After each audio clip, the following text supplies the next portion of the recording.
x 比 y， 咁我哋就會係 x over y 等於8 over 5嘅。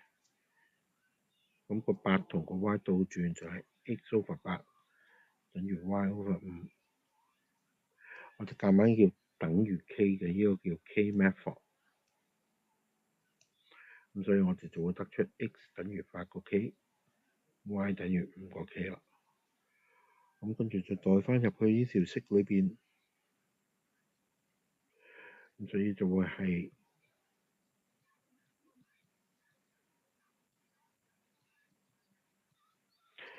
跟住就乘翻入去，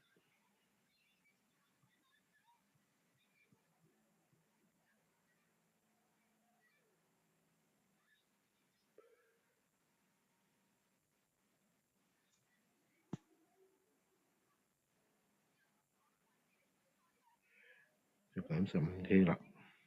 咁乘翻15k 過嗰邊，咁就會係31個 k 等於4個 set。咁所以 set 咧就會等於31k over 4。咁而家最終人哋問你 y 比 set， 咁 y 咧係5個 k，set 啱啱計到咧就31k over 4。咁一題冇咗個 k 先，嗱呢個係比嚟嘅，寫得核突咗啲。首先冇咗個 k 啦，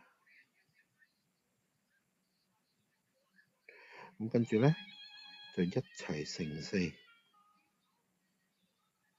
點解乘4？就係因為呢一個數有個分母4，個目的令到佢冇咗個分數，咁所以4、5中20，所以20比31，答案就係 C 啦。